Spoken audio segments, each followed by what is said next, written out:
Sa ngalan ng Ama at ng Anak at ng Espiritu Santo. Amen. Ang pagpapala ng ating Panginoong Jesucristo, ang pag-ibig ng Diyos Ama at ang pagkikipagkaisa ng Espiritu Santo naway sumainyong lahat. At sumaiyo rin. Ang magsisindi ng kandila ng Adbyento ay sina Chairman Adelaida Rodriguez and Council mula sa Pook Hilaga, Barangay 184.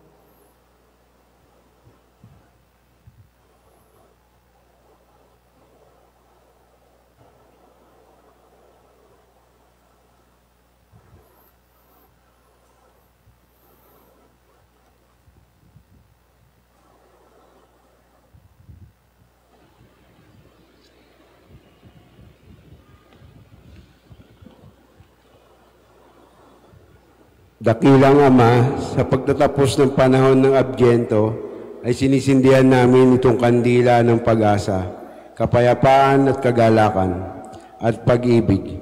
Pagkalooban mo kami ng lakas ng loob na maibahagi ang iyong pagmamahal, pagmamahal sa buhay at sa sanlilikha, pagmamahal sa makasalanan at mga banal, pagmamahal sa mahihirap at mga inaapi. Lubos kami nagpapasalamat sa lahat ng pagpapalang tinatanggap namin sa pamamagitan ni Kristo, aming Panginoon. Sa pagpapatuloy natin sa banal na misa, idulog natin sa Diyos ang ating mga personal at pamilyang intensyon.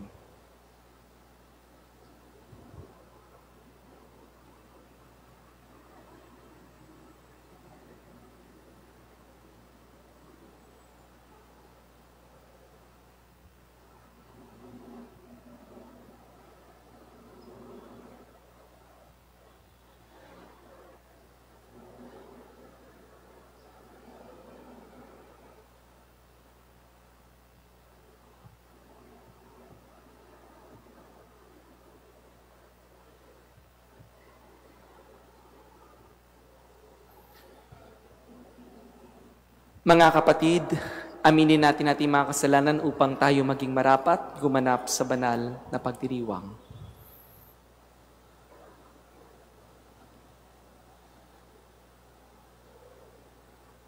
Inaamin ko Sa makapangyarihan Diyos at sa inyo mga kapatid, na lubha akong nagkasala sa isip, sa salita at sa gawa, at sa aking pagkukulang. Kaya isinasamo ko sa mahal na Birheng Maria, sa lahat ng mga anghel at mga banal, at sa inyo mga kapatid, na ako'y ipanalangin sa Panginoong ating Diyos. kaawaan tayo na makapangyarihang Diyos, patawarin tayo sa ating mga kasalanan, at patnubayan tayo sa buhay na walang hanggan. Amen. Panginoon, kaawaan mo kami. Panginoon, kaawaan mo kami. Kristo, kaawaan mo kami. Kristo, kaawaan mo kami. Panginoon, kaawaan mo kami. Panginoon, kaawaan mo kami. Papuri sa Diyos sa kaitaasan.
Manalangin tayo. Ama naming makapangyarihan, niloob mo ang iyong salita na ibinalita ng anghel ay maging taong totoo sa sinapupunan ng mahal na Birhen. Ipagkaloob mong kami sumasampalatayang siya'y ina ng Diyos ay matulungan niyang dumalangin sa iyo sa pamamagitan ni Jesucristo, kasama ng Espiritu Santo, magpa sa walang hanggan. Amen. Sinabi ng Diyos na siya ang magtatayo ng tahanan para kay David na nangangahulugan ng walang hanggang paghahari ng Diyos. Pagbasa mula sa ikalawang aklat ni Samuel. Si David ay panatag ng nakatira sa kanyang bahay. Sa tulong ng Panginoon, hindi na siya ginagambala ng kanyang mga kaaway. Tinawag siya ni Nathan at sinabi, "Nakikita mong nakatira ako sa tahanang sedro, ngunit ang kaban ng tipan ay sa tolda lamang." Sumagot si Nathan, "Isagawa mo ang iyong iniisip, sapagkat ang Panginoon ay sumaiyo." Ngunit ng gabing iyo'y sinabi ng Panginoon kay Nathan, "Ganito ang sabihin mo kay David, ipagtatayo mo ba ako ng tahanan?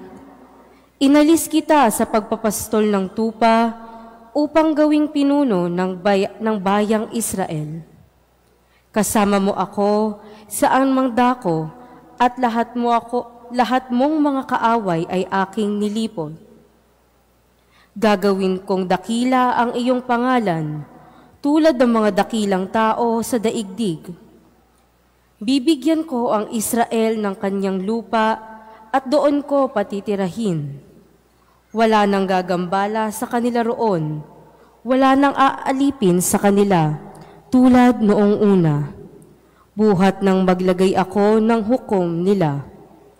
Magiging payapa ka, sapagkat wala nang gagambala sa iyo. Bukod dito, akong Panginoon ay nagsasabi sa iyo, patatatagin ko ang iyong sambahayan. Pagkamatay mo, isa sa iyong mga anak ang papalit ko sa iyo. Patatatagin ko ang kanyang kaharian. Kikilalanin ko siyang anak at ako na may magiging ama niya. Magiging matatag ang iyong sambahayan. Ang iyong kahari ay hindi mawawaglit sa aking paningin at mananatili ang iyong trono. Ang salita ng Diyos. Salamat sa Diyos.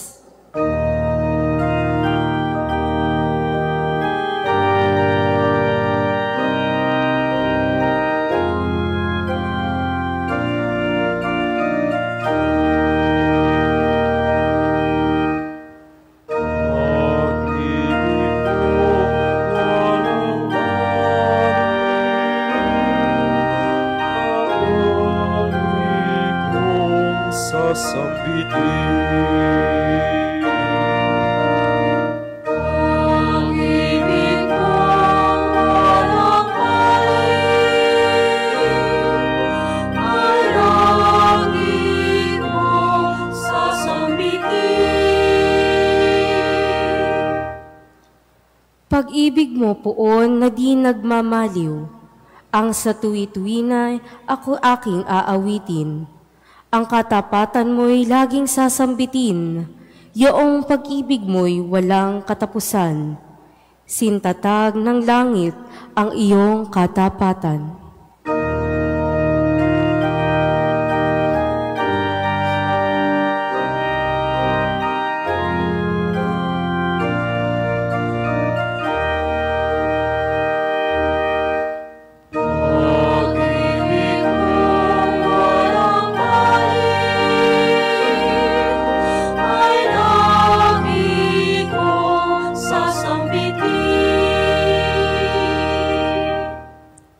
Sabi mo poon, ikaw ay may tipan na iyong ginawa kay David mong hinirang, at ito ang iyong pangakong iniwan.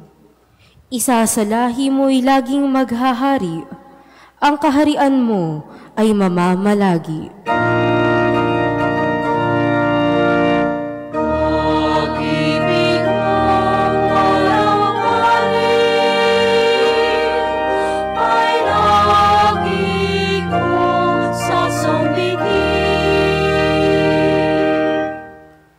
Gagawin ko siyang anak na panganay, mataas na hari nitong daigdigan.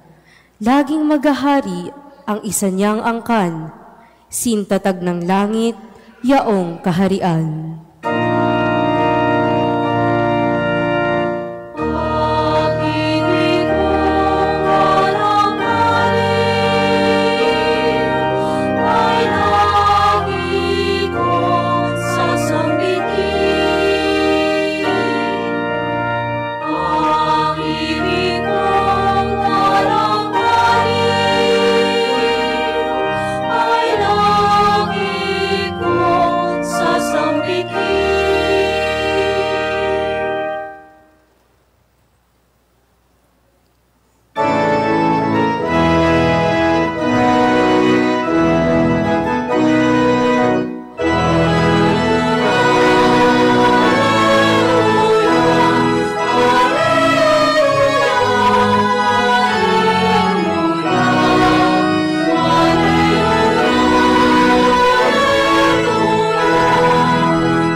Ng bukang liwayway at araw ng kaligtasan, halina't kami tanglawan.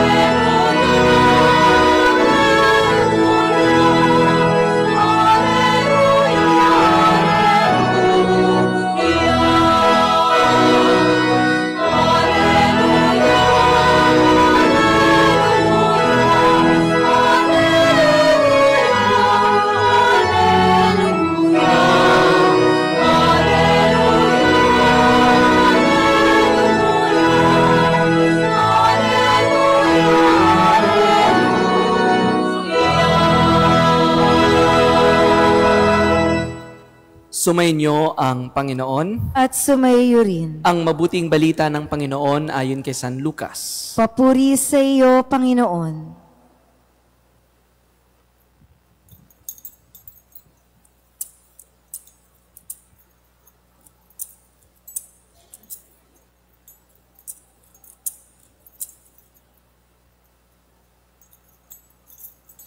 Noong panahong iyon, napuspos ng Espiritu Santo si Zacarias na ama ni Juan at nagpahayag ng ganito, "Purihin ang Panginoon Diyos ng Israel sapagkat nilingap niya at pinilaya ang kanyang bayan at nagpadala siya sa atin ng isang makapangyarihang tagapagligtas. Mula sa lipi ni David na kanyang lingkod, ipinangako niya sa pamamagitan ng kanyang mga banal na propeta. Noong una, na ililigtas niya tayo sa ating mga kaaway at sa kamay ng lahat ng napopoot sa atin. Ipinangako rin niya na kahahabagan ang ating mga magulang at aalalahanin ang kanyang banal na tipan. Iyan ang sumpang binitawan niya sa ating amang si Abraham, at ililigtas tayo sa ating mga kaaway upang walang takot na makasamba sa Kanya at maging banal at matuwid sa Kanyang paningin habang tayo'y nabubuhay. Ikaw naman, anak, ay tatawaging propeta ng kataas-taasan sapagkat mauuna ka sa Panginoon upang ihanda ang Kanyang mga daraanan at ituro sa kanyang bayan ang landas ng kaligtasan, ang kapatawaran ng kanilang mga kasalanan, sapagkat lubhang mahabagi ng ating Diyos, magbubukang liwayway sa atin ang araw ng kaligtasan, upang magbigay liwanag sa mga nasa kadiliman at nasa lilim ng kamatayan, at patubayan tayo tungo sa daan ng kapayapaan. Ang mabuting balita ng Panginoon. Pinupuri ka namin, Panginoong Hesukristo.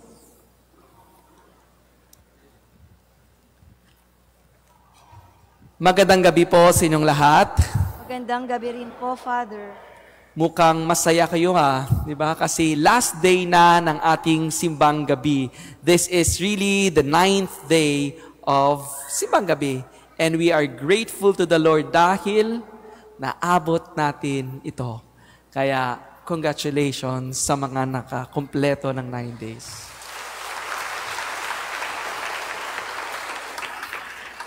Sa mga hindi, may next year pa naman.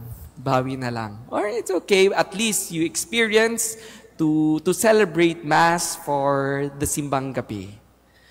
May isa akong kakilalang pare na kasama namin na very positive siya sa kanyang response tuwing tinatanong ko siya. Ang kanyang sagot ay palagi may dugtong na praise the Lord. He loves to praise God. Kahit anong kwento namin, sasagutin niya talaga ito sa huli na may pagpupuri sa Diyos.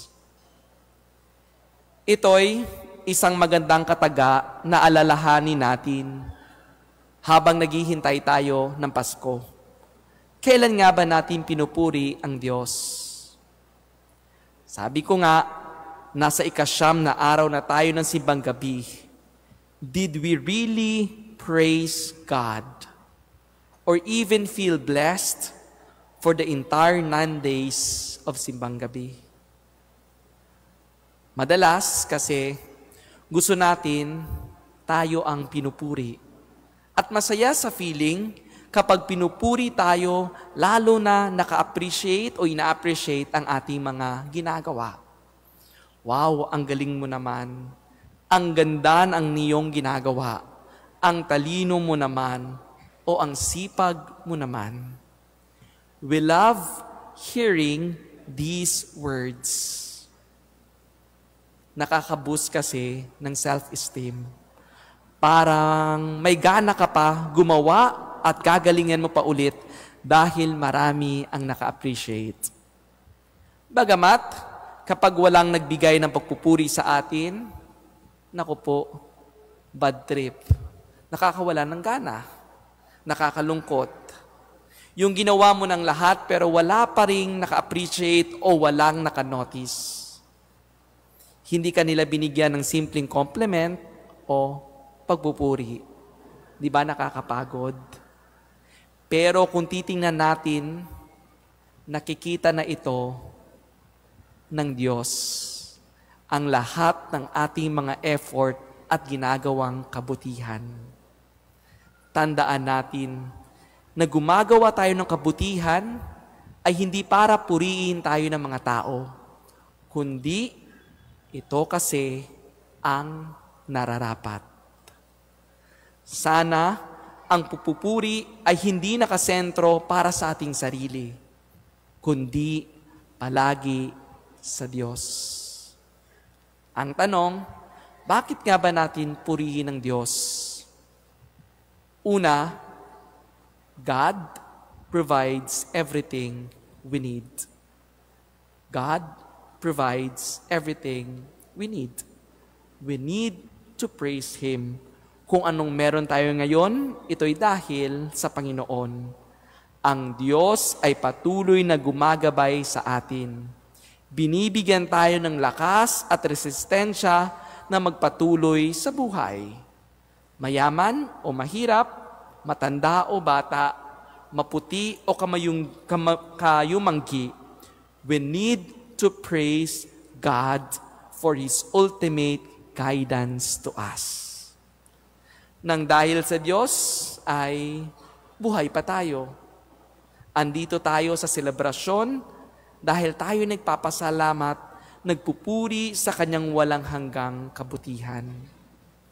Sa ating ebanghelyo, nung panahong yun, napuspos ng Espiritu Santo si Zacarias na ama ni Juan at nagpahayag ng ganito, "Purihin ang Panginoong Diyos ng Israel, sapagkat nilingap niya at pinalaya ang kanyang bayan at nagpadala siya sa atin ng isang makapangyarihan tagapagligtas mula sa lipi ni David na kanyang lingkod." Sa kabila ng lahat, lalo ng pagkapipi ni Zacarias, dahil sa kanyang pagdududa sa Panginoon, ay pinuri pa rin niya ang Diyos at biniyayaan na tanggapin nila ang kanilang magiging anak ni Elizabeth. Kahit sila ay matanda na. Mga kapatid, sa huling araw ng ating simbang gabi, tinuturuan din tayo ni Zacarias na kahit sa ating paghihirap, problema, pagdududa o pagsubok na pinagdadaanan, ang pagpapasalamat at pagpupuri pa rin ang mga salitang maihahandog natin sa Diyos. Bakit? Ang presensya ng Panginoon ay nananatili magpakailanman. We just simply need to acknowledge and praise the Lord. Ang pagbibigay ng pagpupuri sa Kanya ay hindi ito dapat nakadepende sa ating mood. Every day, we are encouraged to praise God for providing us in our daily needs. Siyempre, nagpupuri tayo sa Panginoon na kahit tayo makasalanan. Pangalawa, that God remains faithful to love us. Nananatili siyang minamahal tayo. Walang pigil ang pagmamahal ng Diyos sa atin. Hindi kaya magloko ni Jesus. Ang sabi niya pa sa ating ebanghelyo, sinasabi sa atin ni San Lucas, sapagkat lubhang mahabagin ang ating Diyos, magbubukang liwayway sa atin ang araw ng kaligtasan upang magbigay ng liwanag sa mga nasa kadiliman at nasa lilim ng kamatayan at patnubayan tayo tungo sa daan ng kapayapaan. Ito din ang sinabi na napuspos ng Espiritu Santo si Zacarias. We are blessed to have God who is merciful and faithful to His people. Mga kapatid, sana matuto tayo magbigay ng pupupuri sa Diyos. Kahit sa ating mga panalangin, hindi lang puro nananatili tayo sa paghihingi ng Diyos, kundi pinupuri natin siya sa mga dakilang bagay na gagawa niya sa atin. When we pray, it is better to start by recognizing the ultimate presence of God. It is to praise Him all the wonderful things He has done for us. Sa pagpupuri natin sa Diyos, ito'y isang tanda na tunay naniniwala tayo sa kapangyarihan niya at walang hanggang nagmamahal sa atin. Gayun din, huwag sana tayong mahiya magbigay pugay sa Kanya. Mga kapatid, sa huling araw natin ngayong sa simbang gabi, sabay-sabay natin sabihin, pinupuri ka namin, Panginoong Diyos. Salamat sa Diyos. God bless us all. Amen.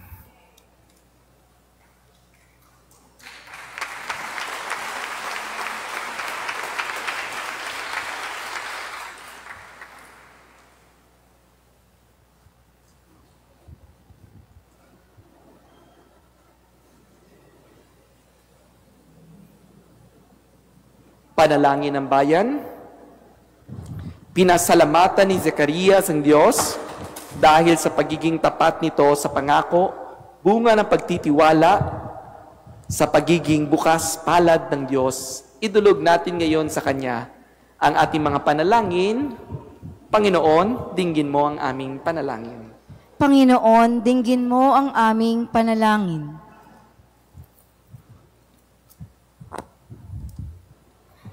Nawa ang Santo Papa Francisco at mga kasama niyang lingkod sa simbahan ay patuloy na magpaalala sa bayan ng Diyos ng mga magagandang pangako ng kanyang paglingap at pagliligtas.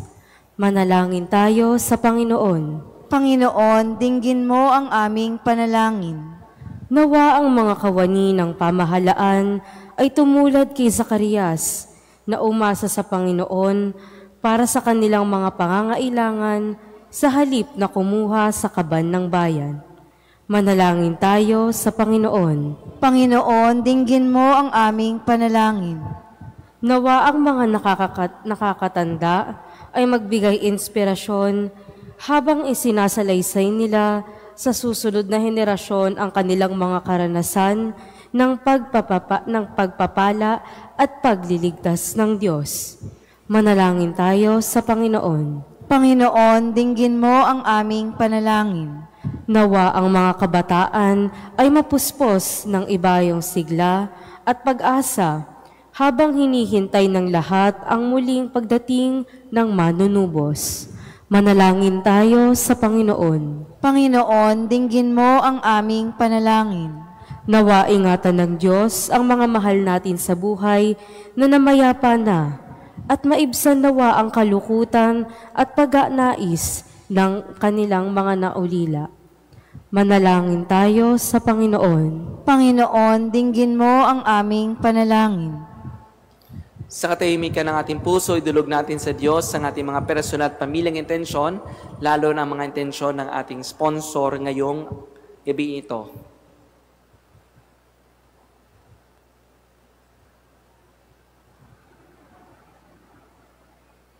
Manalangin tayo sa Panginoon. Panginoon, dinggin mo ang aming panalangin. Panginoon, mahabagin at mapagmahal, tulungan mo kami maging malakas at matiyaga sa gitna ng mga kahirapan. Nawa ay huwag naming mawalan ng pag-asa sa katuparan ng iyong mga pangako. Hinihiling namin ito sa pamamagitan ni Kristong aming Panginoon. Amen. Oh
Manalangin kayo mga kapatid upang ang paghahain natin ay kalugdan ng Diyos sa mga makapangyarihan.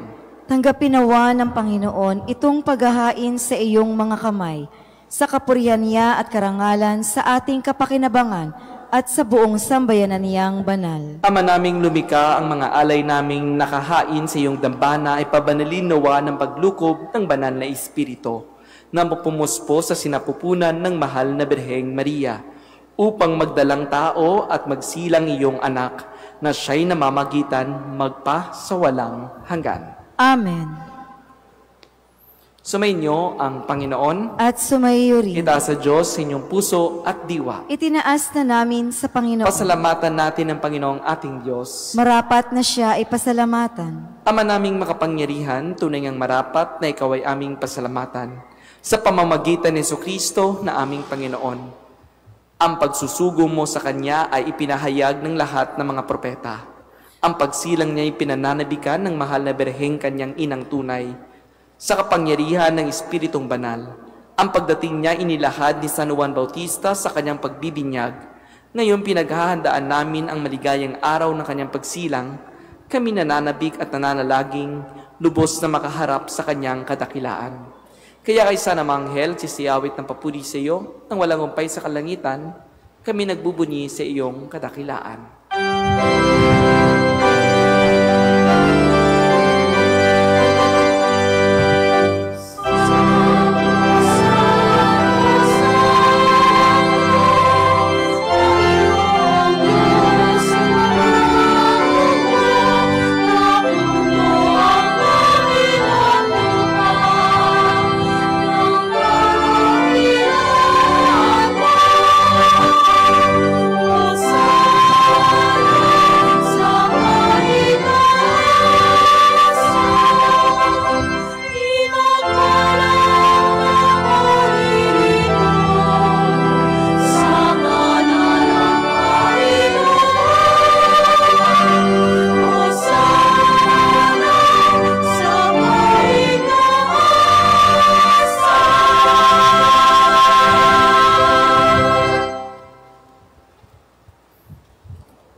Ama naming banal, ikaw ang bukal ng tanang kabanalan, kaya sa pamamagitan ng iyong Espiritu, gawin mong banal ang kaloob na ito upang para sa amin maging katawan at dugo ng aming Panginoong Hesukristo.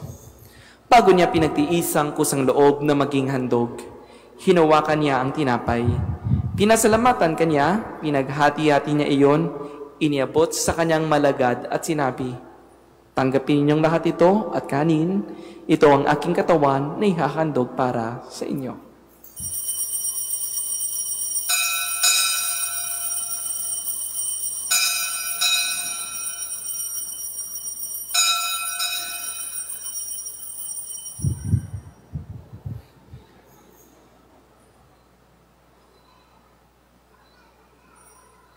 Gayon din naman nung matapos ang hapunan, hinawakan niyang kalis.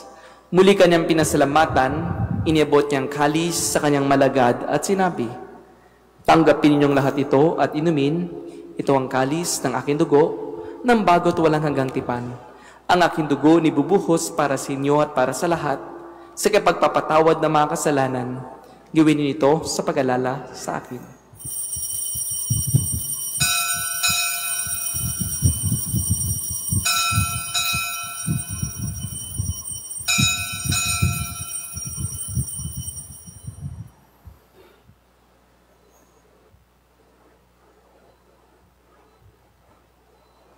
Ipagbunyi natin ang misteryo ng pananampalataya.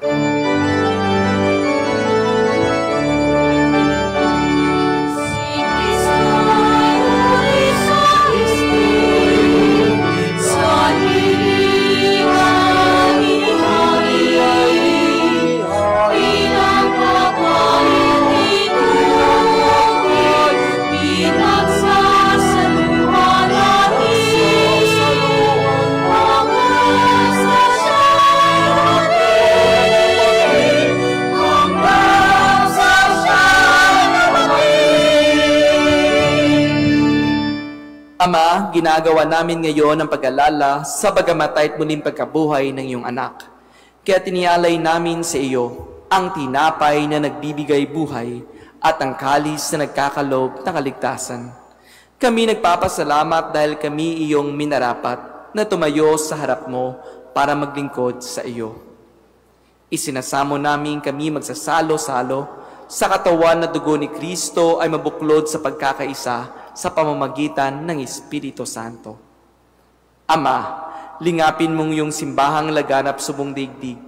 Puspusin mo kami sa pag-ibig kaysa ni Francisco naming Papa at ni Jose na aming obispo at ang tanang kaparian. Alalahanin mo rin ang mga kapatid naming nahimlay na may pag-asang sila'y muling mabubuhay. Gayon din ang lahat ng mga pumanaw. Kaawaan mo sila at patuloyin sa iyong kaliwanagan. Kaawaan mo at maging dapating kaming lahat na makasalo sa iyong buhay na walang wakas kaysa ng mahal na Birheng Maria, na ina ng Diyos, ang kanyang kabiyak ng puso si San Jose. Kaysa ng mga apostol at ang lahat ng mga banal na namuhay dito sa daigdig ng kalugod-lugod sa iyo. May pagdiwang nawa namin ang pagpupuri sa ikararangal mo sa pamamagitan ng iyong anak na aming Panginoong Heso Kristo. Sa pamamagitan ni Kristo, kasama niya at sa Kanya, ang lahat ng parangal at papuri ay sa iyo. Diyos sa mga makapangyarihan, kasama ng Espiritu Santo, magpasawalang hanggan.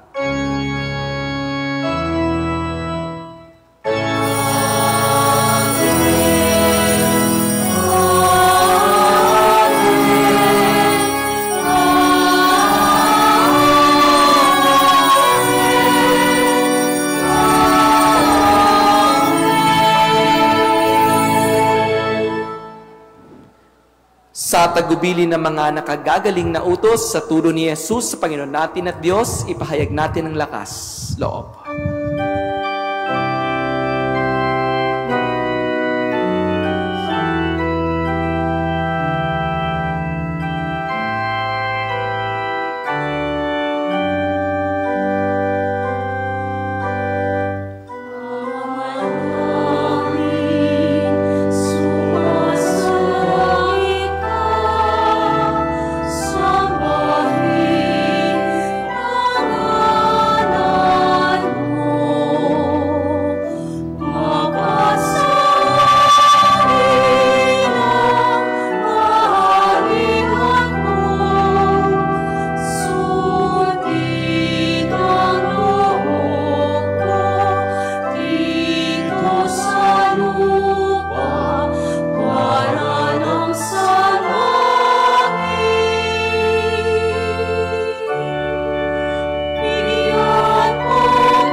Hinihiling namin kami, Diyos, sa lahat ng masama, pagkalooban ng kapayapaan araw-araw, iligtas sa kasalanan at ilayo sa lahat ng kapamakan, samantalang aming pinananabikan ng dakilang araw na nagpapahayag ng tagapagligtas naming si Jesucristo.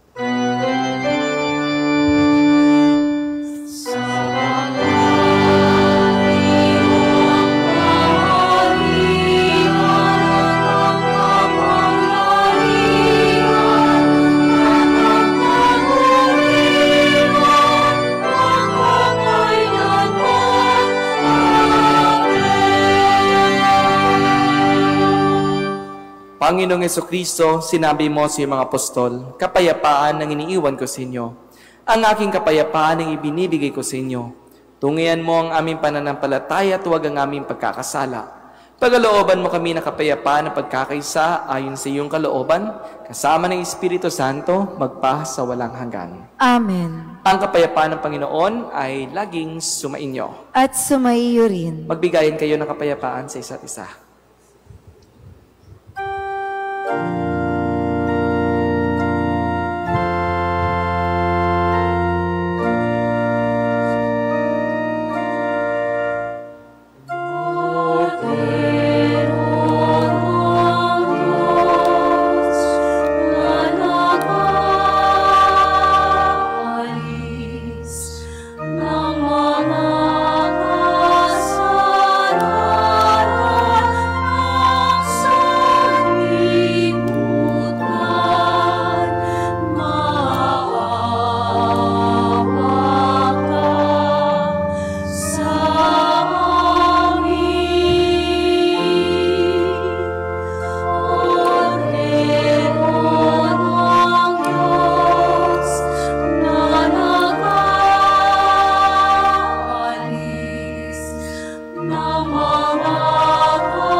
Ito ang kordero ng Diyos.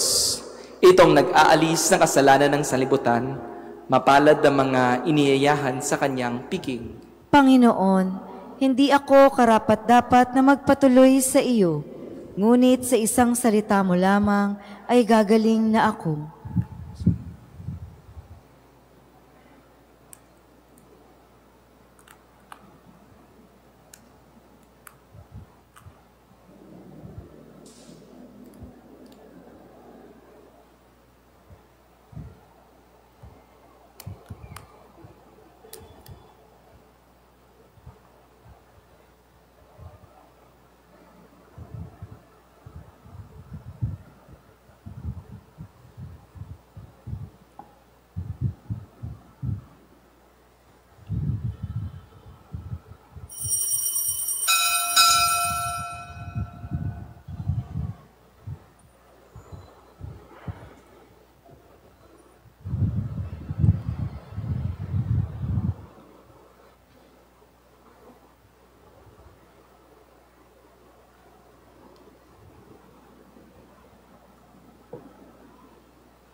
sumapit ang Pasko.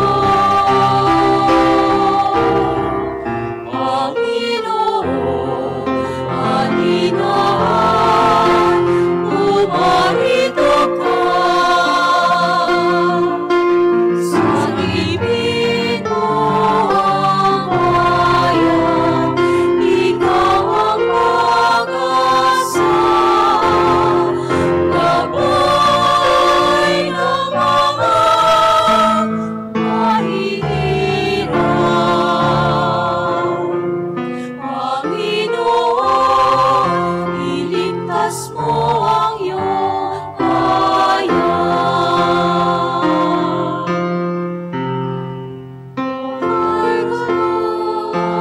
Karunungan ng mundo,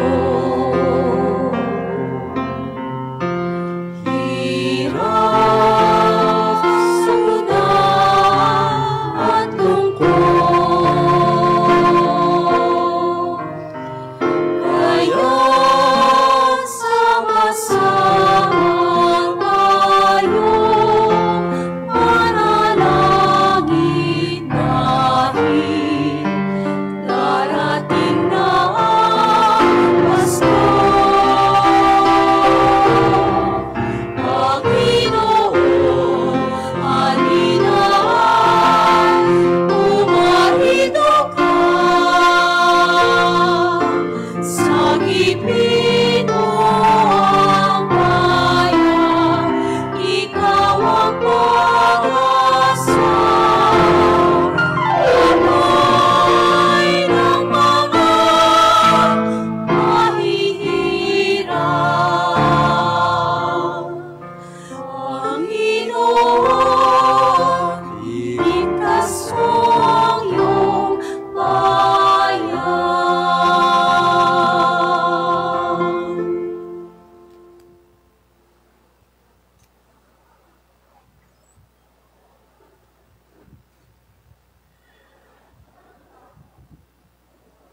Magsitayo po ang lahat. Manalangin tayo. Ama naming mapagmahal, sa aming pagsasalo sa banal na hain, lagi nawa naming madama ang iyong kagandahang loob, upang kami magkamit na kaligtasan, pakundangan sa pagkakatawang tao ng iyong anak. Ngayon aming ginugunita ang kanyang ina, sa pamamagitan din ni Hesukristo kasama ng Espiritu Santo, magpa sa walang hanggan. Amen. Magsiupo sumandali para sa mga pabatid.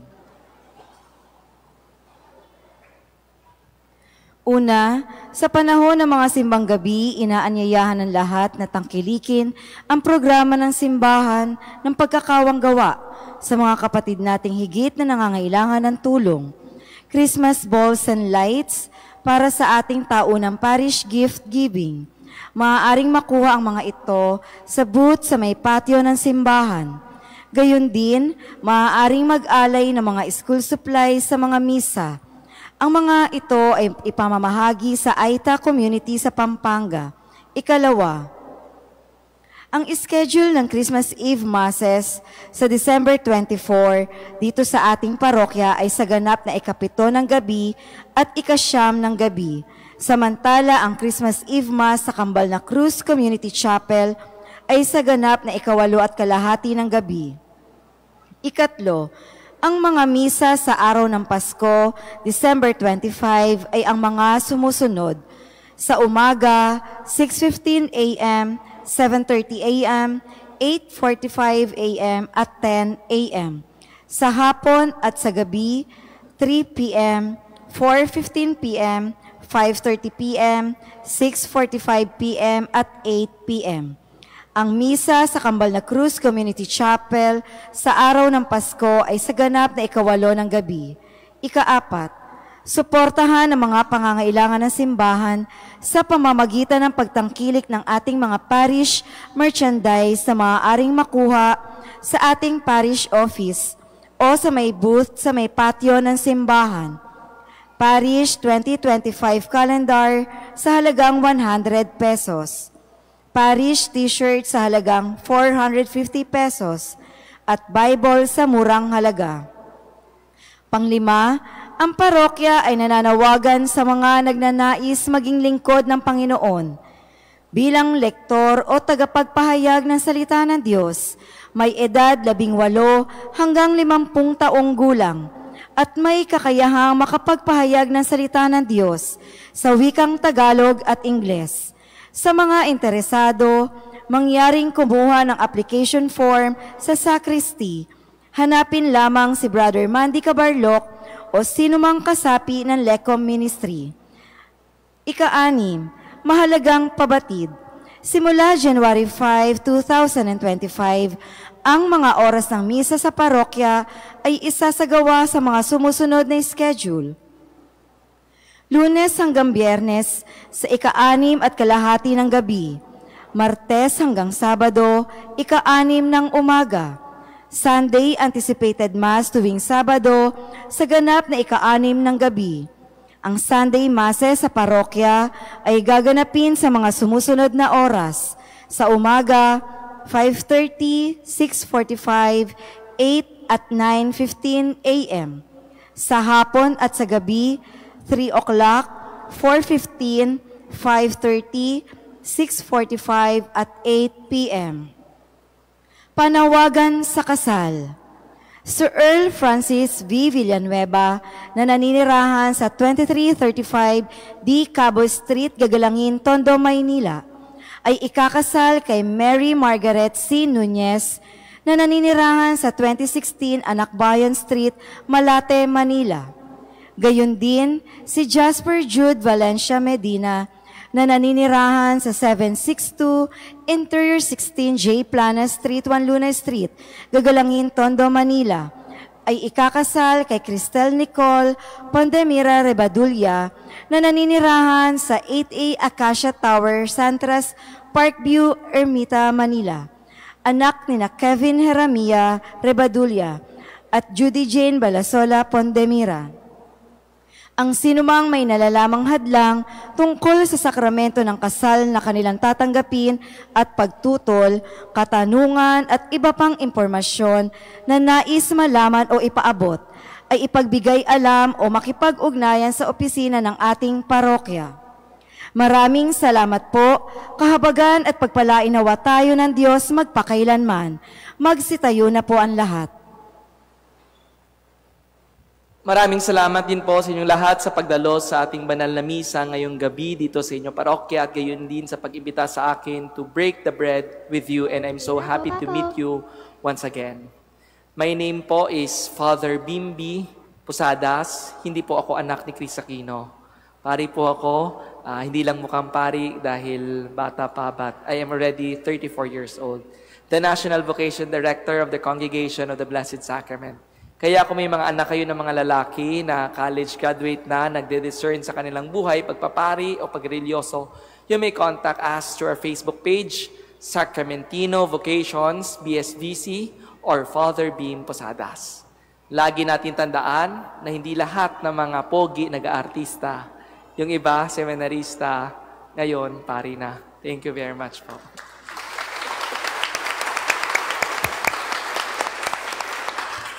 Sumayin niyo ang Panginoon. At sumayo rin. Magsiyoko tayo habang iginagawad ang pagbabasbas.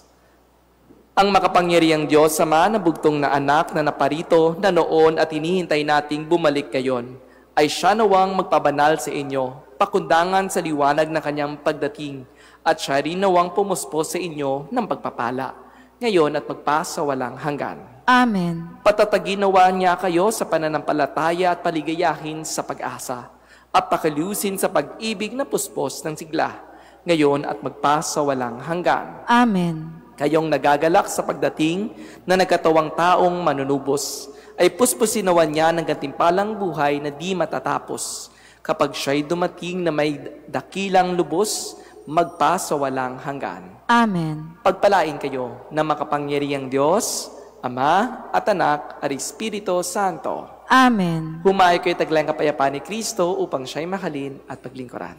Salamat sa Diyos.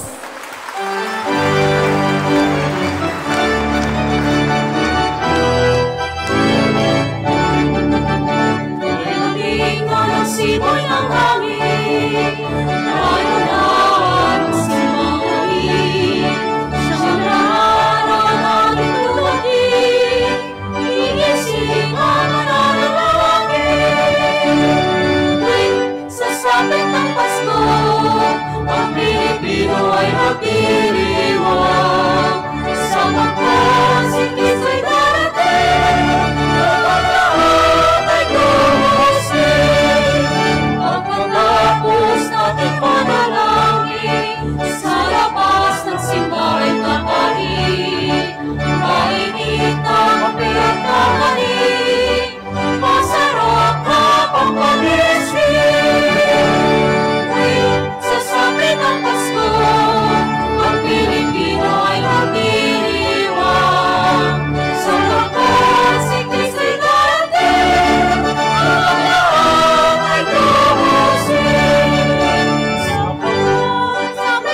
Pinoy magdiriwang sa magpasik